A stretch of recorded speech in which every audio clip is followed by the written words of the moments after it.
Bienvenue. Salut. Aujourd'hui, partie 2 de Mac versus PC. Ça, bande de tarés. Nous allons parler du PC, et du Mac, et du Mac, et du Mac, et du PC. Mais alors, quelle est la question qui nous brûle les lèvres? Pourquoi ces deux bâtards, alors même que les Mac M1 apparaissent, nous, on disparaisse?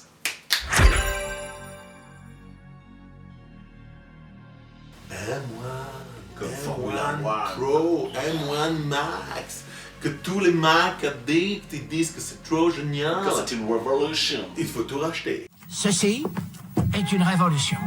Nous l'avons appelé le high truc en plastique. Juste entre le high tuyau d'arrosage et le high pneu. Ouah, je le veux. Moi aussi. Pourquoi tous ces gens s'excitent? Alors, pour faire très court, en gros, Apple nous met les processeurs et l'architecture qu'ils ont utilisés ces 15 dernières années dans les iPhones. Oui, bon, alors, M Formula One, c'est parce que ça va aussi vite qu'une Formula One, c'est quoi? Pas, C'est du super tout. rapide? Non, c'est pas super rapide. Non. Alors, c'est super méga plus puissant? Non plus. Ça calcule plus vite? Non plus. Bip bip, Velocius volatilus.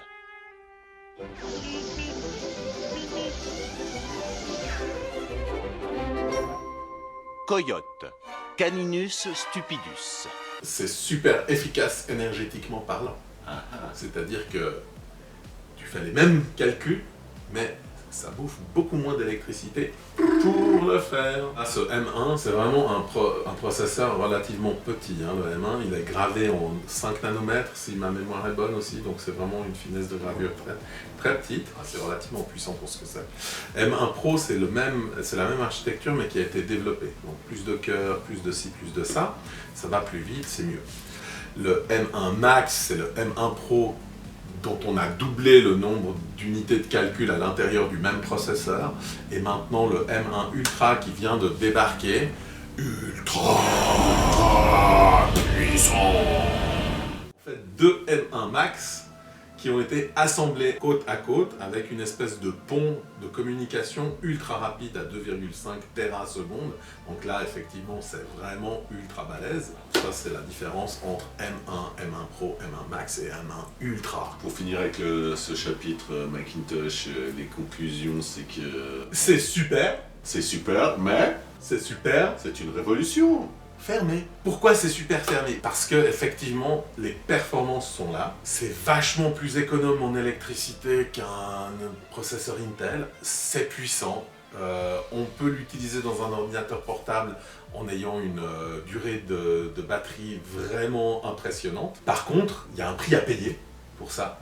Et le prix à payer, c'est que c'est super pas modulaire. Enfin bref, autrement dit, tout est devenu fermé chez Apple.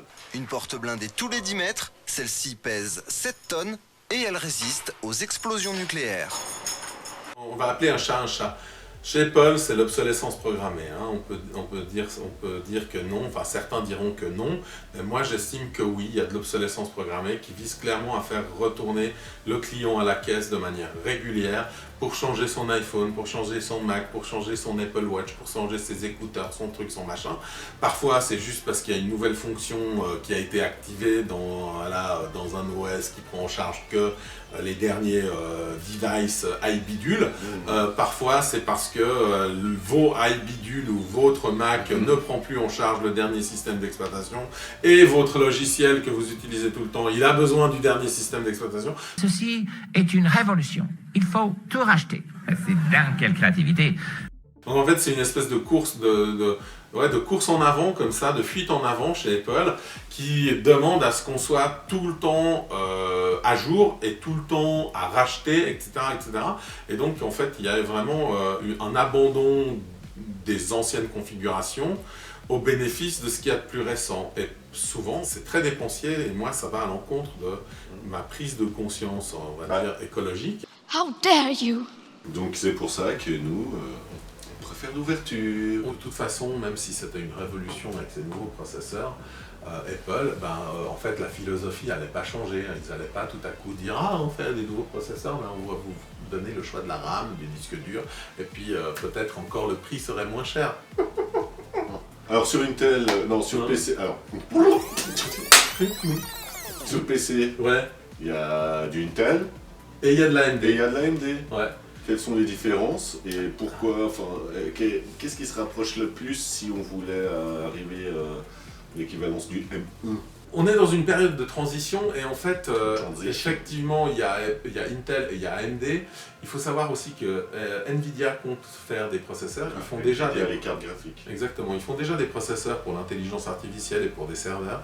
Et là, il semblerait qu'ils soient en train de préparer des processeurs assez puissants et très intéressants, aussi un peu pour les stations de travail et le grand public. Donc on verra quand ça viendra.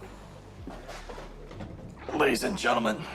Qui fait des choses relativement proches de l'Apple M1, tu dis? Et bien bizarrement, en fait, un peu des deux. C'est-à-dire on est dans une espèce de période de transition. Intel est en train de se casser la gueule depuis pas mal de temps. Ils ont une finesse de gravure qui est un peu à la ramasse. Hein. Ils étaient en 10 nanomètres plus. Donc eux, en fait, ils gravent pas très fin. Du coup, ils ont moins de puissance et ils chauffent plus. Chacune de ces plateformes, en fait, a ses avantages et ses inconvénients. Moi, personnellement, je suis ce qu'on appelle Team Red. Let's one!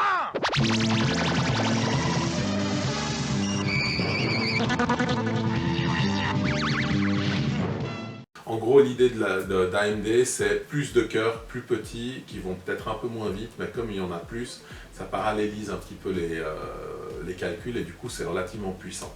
C'est un petit peu la même philosophie que chez Apple, sauf que chez Apple, ils font ce fameux distinguo entre cœur performant et cœur économe. Et alors maintenant, chez Intel, on introduit aussi cette architecture cœur performant et cœur économe. Okay, et effectivement, au jour le jour, dans 99% des cas, quand tu utilises ton ordinateur, ça consomme moins. Et quand tu as besoin de plus de puissance, ça consomme malheureusement encore beaucoup trop, beaucoup plus en fait.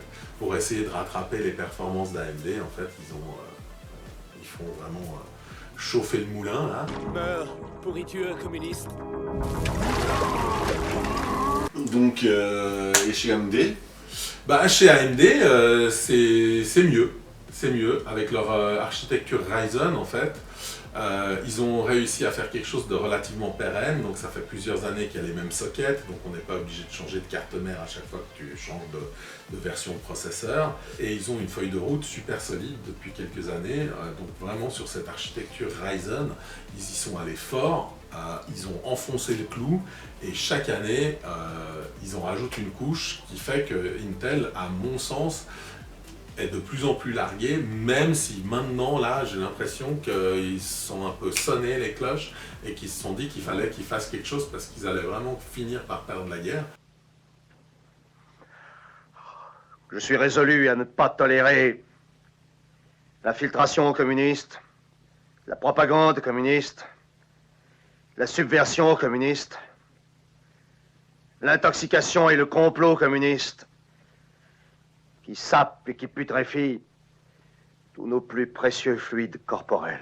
ils sont devenus un peu plus intelligents.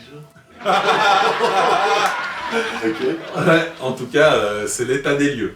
Okay, donc effectivement, c'est pour ça aussi qu'on est passé sur Personal Computer. On avait plus de choix, plus d'ouverture, des prix aussi qu'on peut adapter à son budget du moment, voilà. Puisque en général, t'as mieux sur PC que sur Mac. Ce qu'ils essayent d'ailleurs de rattraper maintenant avec leur processeur nouveau cri. On n'est pas des boîtes de bâtards! T'es pas obligé d'acheter un ordinateur et de mettre directement une fortune pour avoir la configuration au max. Puis ensuite, une année plus tard, tu viens, tu changes on de peut processeur, même etc. justement se faire son ordinateur de rêve par rapport à son secteur d'activité pour beaucoup moins cher que chez Mac. À mon sens, pour l'instant, on reste encore à performance équivalente. Il semblerait que le fameux M1 Ultra soit vraiment très performant, il atteigne des sommets, donc, mais on parle d'un ordinateur qui est dans une gamme de prix de plus de 7000 francs suisses. Combien? C'est déjà une grosse station de travail.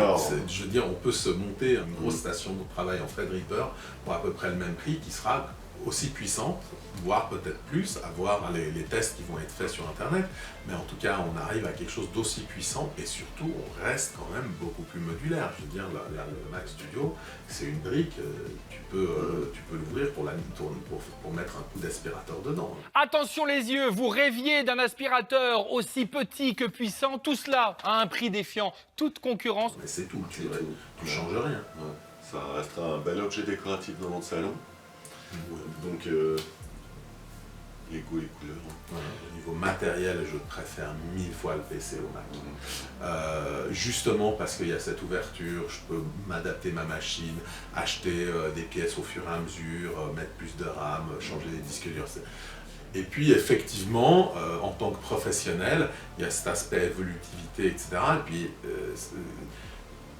les gens comme moi, qui font du graphisme, de la photo, de la 3D, un peu de vidéo, etc., on a besoin d'avoir des prix relativement petits et pas des trucs stratosphériques, des Mac Pro, là. Donc en résumé, le PC, c'est pas mal, hein, franchement. On va dire que Mac, c'est vraiment la cage dorée, et que PC... c'est la cage aux folles. Je vais faire courir, moi, tu vas voir le rouquin là-bas. Ah, ça me rajeunit. Vu? Bah, je l'avais prévenu. Oh, merde alors. Sois pas grossier. Ouvrez la cage aux oiseaux. Alors ce sera tout pour aujourd'hui. Merci de nous avoir suivis. Mettez la cloche, abonnez-vous. Et n'oubliez pas les pouces. À bientôt, bande de tarés. Sur le territoire.